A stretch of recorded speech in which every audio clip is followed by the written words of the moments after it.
Hi, my name is Jim Burns, and I want to talk about walls today. Walls that we build. Now, I'm not talking about the China Wall, the Great Wall of China. I want to talk about walls that we build in relationships. I'm a good wall builder. I didn't know it until I got married. And I would say for the first 10 years of my marriage, I was a pretty good wall builder. And in doing that, I realized that by building a wall, that I was breaking and blocking intimacy in my relationship. And intimacy isn't about sex. Intimacy is about connection. And when we build up walls, we actually break down intimacy in our relationships. Walls are a defense mechanism for us. And sometimes it's a defense mechanism because of pain, but we get defensive, and that's one of the traits that, doesn't work well. And so we build up a wall, we get defensive, and then we wonder why we don't have a good relationship with our spouse or even with our kids or with somebody at work, right? Walls are actually not only defensive, but walls communicate to the person that we love or the person that we're trying to deal with. And what walls do is they avoid personal responsibility. If I build up a wall, then I'm not accountable to my spouse or to my kids or to others. A lot of times walls cause distance. Walls, many times closes healthy communication.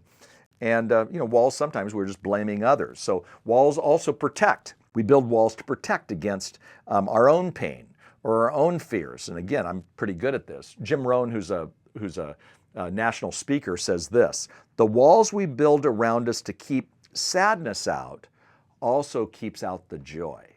And so again, you may be a wall builder, and maybe you're a person who, all the time at New Life, we get calls of people who say, I want to find joy.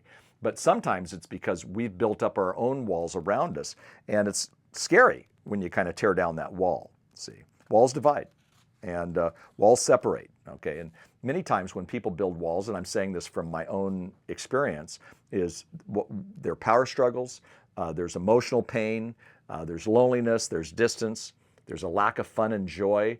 These are people who build up walls. This is maybe what you're doing if this is you. Sometimes it's fighting, boredom, deadness, just actually feeling unloved, okay? So if you're a wall builder, there are some answers to this, but first we have to understand what kind of walls we have. And so I want to take a little bit of time to name some walls. And you tell me if this is a wall that maybe you need to work on. I'm an expert on all of these walls because I think I've done almost all of them, okay? So the first one is the wall of withdrawal. And that means that I crawl into my cave. There's conflict in the relationship. I'm a conflict avoider. So there's conflict in my relationship. And so Kathy, my wife, will say, are you crawling into your cave? Don't go there, right? What that means is that I'm not willing to open up, but I withdraw. And when I withdraw, I really am not going to be good at healthy conflict. So, I don't know if you're a withdrawal. A lot of people do that. The other one is the wall of denial. Oh man, I'm good at this. Where I fail to take responsibility for my part of the conflict. It's 100% Kathy. It's 100% my children. It's 100% that person at work. When in fact, I'm sometimes in denial because I don't allow myself to understand what is my part of the denial. I remember a time when Kathy and I were in a conflict, and I really was blaming her 100%. And then it dawned on me, wait, I've put us in that situation because of some of the other things I had done. And when I said to Kathy, you know what, I've been blaming you for this, and I need to take responsibility. In fact, I think I'm over 50% responsibility on this. What's interesting? She didn't all of a sudden go, well, you heard this. She went, I really appreciate that, Jim. And in even being open and vulnerable about that denial, it helped us in our relationship. How about the wall of isolation? Isolation is when you choose to never share your feelings. You got feelings, but we stuff our feelings, okay? Now, some people are ragers. I'll talk about that in a moment. My dad was a rager. I stuffed my feelings. And so, again, are you a person who puts up walls because you don't want to share your feelings? Maybe you're afraid of what's going to happen. Maybe your spouse is a rager. And so if you share your feelings, you're going to get, shot back at. And so, again, we stuff, we isolate. That's never a good thing. Walls aren't good, okay? There's The wall of fantasy. Now, again, we get calls at New Life all the time about fantasy, sexual fantasy. We're talking about porn, or we're talking about all these other issues, but actually, even the fantasy of the grass is greener someplace else. I played this.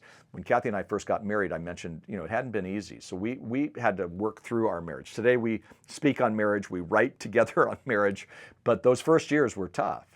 The fantasy for me was the grass would be greener if I could just get out of this relationship. To be honest, I find a majority, not all, please hear this, not all, but I find that a lot of times people who have this fantasy that the grass is greener someplace else wake up one day, get out of one relationship, come into another relationship, and then go, you know what, it's not even better, it may even be worse. So we have to be careful of the wall of fantasy, as well as what you watch, what you put into your mind. Here's one. The wall of passive-aggressive behavior. Oh my goodness, that is a biggie, okay? And I would say there's a lot of people who do this. Some people are just wired to be passive. I mean, they're not going to say anything, so they just are kind of the doormats. The others are aggressive, and by being aggressive, they're being almost disrespectful and pushing in so many ways. Passive-aggressive means instead of using positive, direct words, that you actually default to indirect, unhealthy, negative behavior. Sometimes I can do that by being sarcastic. I'm thinking of a woman who told me that she had that, and her husband watched too much TV in her mind. And she was going to go to the store, and she said, "Do you want to go to the store?" He said, "No, I have some things to do around the house." What she knew, he was going to turn on the television and watch television. So she goes to Trader Joe's, of all things, and she dropped her purse, and out comes a television remote. And the man at Trader Joe's, the grocery store, said, "Why do you have a remote in there?" And she goes, "Oh, I have the remote in there because I don't want my husband to be watching TV while I'm gone." Well, that was passive-aggressive behavior, right? It's kind of funny, but she got caught, right? So when the husband, came back, he was sitting in front of the television, and he said, "Hey, I can't find the remote." And she goes, "Oh, here it is." But that's not really the way you deal with conflict, okay? But people do that. I've got a couple more, and I'll just name these. One is the wall of anger, okay? And or the wall of rage, by the way. I mentioned that word earlier. Listen to this. Anger is a secondary emotion.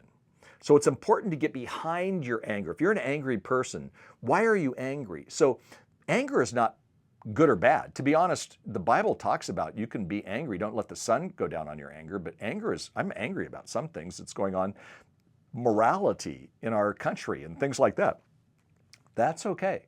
But the issue of anger, find out what are the secondary. So when I'm angry, I realize, you know what? Usually if I'm angry, I'm tired, dangerously tired. Sometimes I'll feel lonely. Other times I'm hungry. But what are those secondary emotions? And get in touch with your emotions. There's also, and I got two more, the wall of displacement, which means that you take out your anger or your emotions on someone else.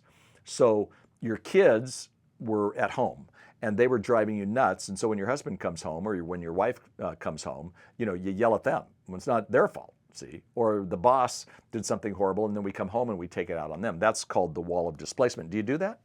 See, a lot of us do a lot of these types of walls, and then we wonder why we're not doing well in relationships. And the last one is simply the wall of invalidation. And that's a big wall. The wall of invalidation basically says, I never am saying good things to my spouse, my kids, at work, whatever. I'm only saying negative. And I think we have to validate our spouse. Just yesterday, my wife was at the City of Hope Cancer Center because 2 years ago she had breast cancer, and I followed her around basically all day to the different meetings, and they were all good meetings for us. So we're very grateful. It's hard to be at a cancer center because you see tough stuff too. And when we got into the car, I put my arm, I think, on her neck and kind of rubbed her neck, and I said, "Kathy, I am so proud of the way you've handled this. Is it perfect? No. I mean, she's had moments of tears, she's had moments of sickness, she's had all kinds of things. But you know what? I needed to validate her, but also validate her feelings that when she had anxiety over her cancer, that I validated that instead of invalidating and going, no big deal, let's just pray and it's going to be okay." See, do we need to pray? Sure. But anyway, that's a key aspect. So those are the walls. And here's a scripture. And I love this. This is my prayer too. With my God, I can scale the wall. Now again, When you build walls, you can't stay with those walls. With God's help, you can scale the wall, you can dig under it, you can go around it, you can cut through it, but walls are made to be broken, and you can break down those walls. In another session, I'm going to talk about how do we break down walls, and I'm excited about that as well. Hey, by the way, if you need any help, do not hesitate to come to New Life. The number is 1-800-NEW-LIFE, and New Life can get you in touch with counselors. And sometimes when we build walls, I had to learn what those walls were, and many times the best way to do it is through wisdom and counsel, finding mentors through books, lots of books at New Life, lots of resources, being in one of the workshops. Those are all things, great things that you can do. But don't keep those walls up. Break them down, and with God's help, you can scale the wall.